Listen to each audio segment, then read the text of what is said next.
My name is Guy Kawasaki. I am the managing director of an early-stage venture capital firm called Garage Technology Ventures. However, I'm not really here today to talk to you about venture capital. I'm here to talk to you about entrepreneurship and startups. A little bit about my background. I worked for Apple twice in my life. From 1983 to 1987, I was Apple's software evangelist. And I also worked from 1995 to 1997 when I was Apple's chief evangelist. My job essentially was to make sure that there was a lot of software for Macintosh.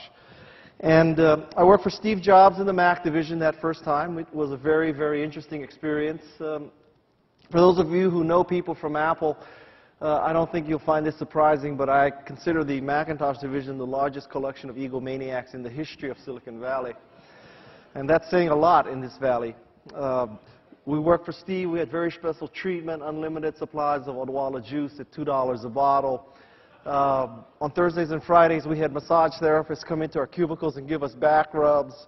Unlike any other part of Apple Computer, a Macintosh division employee could fly first class for any flight over 2 hours.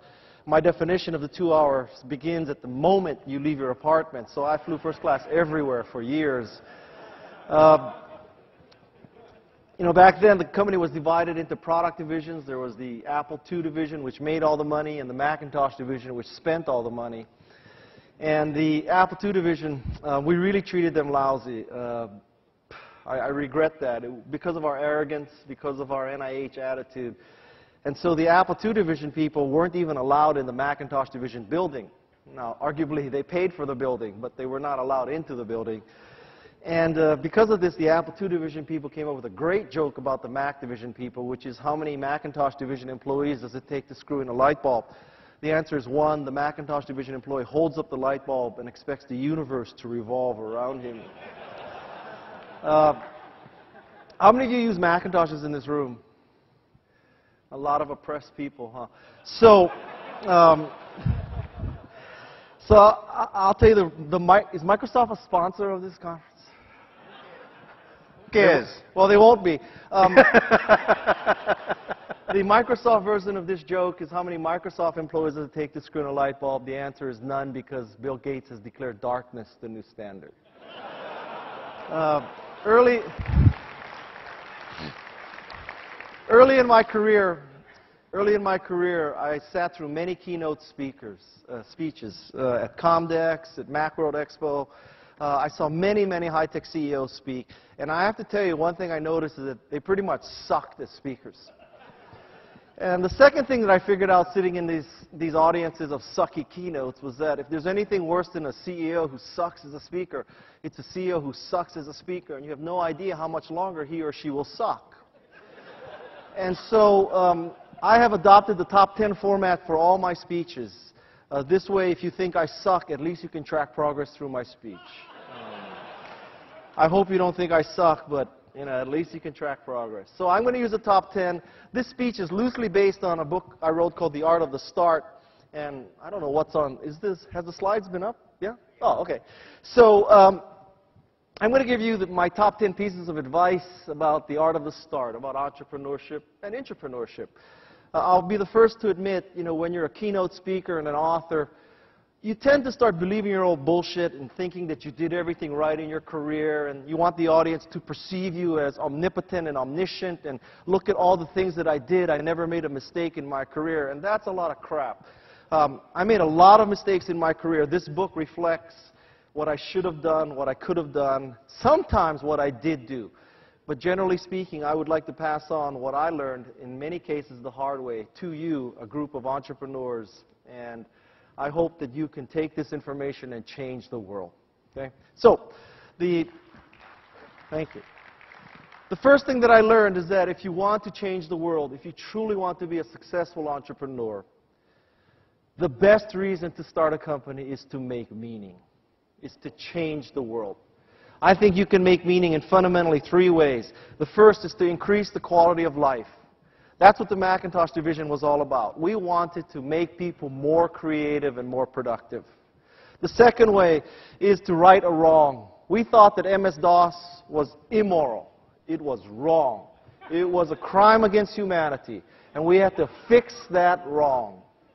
And the third thing that you can do to make meaning is to prevent the end of something good. Now, as a venture capitalist, I'll tell you that we meet many times with entrepreneurs, and they come in and they think they're saying what we want to hear, which is, we want to make money. We believe that with our P2P optimized Google AdWords revenue model, collecting millions of eyeballs, that we can quickly flip this company and sell it to Google or Yahoo or Apple or Microsoft. If they don't take us off the market in 18 months, then it's no problem. We'll go public.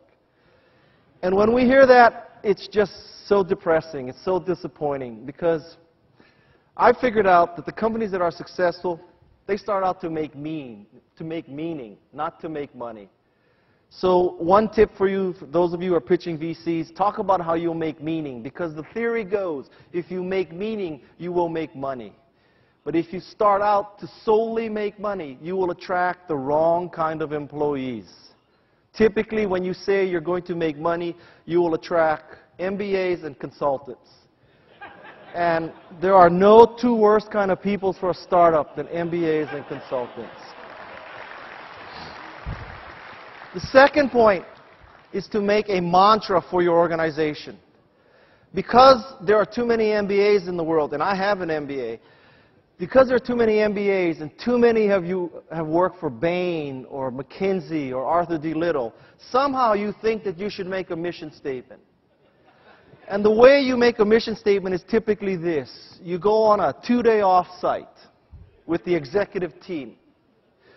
The executive team, the first day of this off-site, you're outdoors. You're at the Ritz-Carlton Half Moon Bay, for example, because that's why you go on these off-sites.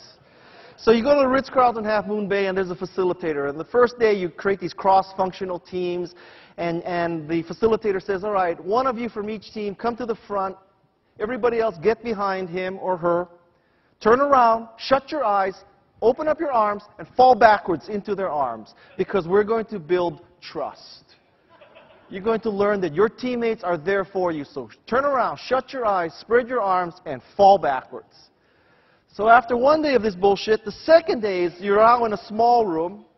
There's a bunch of white papers, those tablets of papers, and there's a facilitator who knows nothing about your industry. And that facilitator is going to help you craft this mission statement. And this mission statement is going to be good for the shareholders, for the employees, for the customers. If HR is there, it's going to be good for the whales and the dolphins. We're going to take care of everything. And what happens is you get a mission statement like this. The mission of Wendy's is to deliver superior quality products and services for our customers and communities through leadership, innovation, and partnerships. Now, don't get me wrong. I love Wendy's. I have 4 children. By definition, I like Wendy's. Okay? But I have to tell you, in all the times that I've eaten at Wendy's, it has never occurred to me that I am participating in something involving leadership, innovation, and partnerships. I dare say that if you ask Trixie or Biff, working at Wendy's, what is the mission statement of Wendy's, not one could repeat this. I also dare say that not even the founder of Wendy's, Dave Thomas, could repeat this.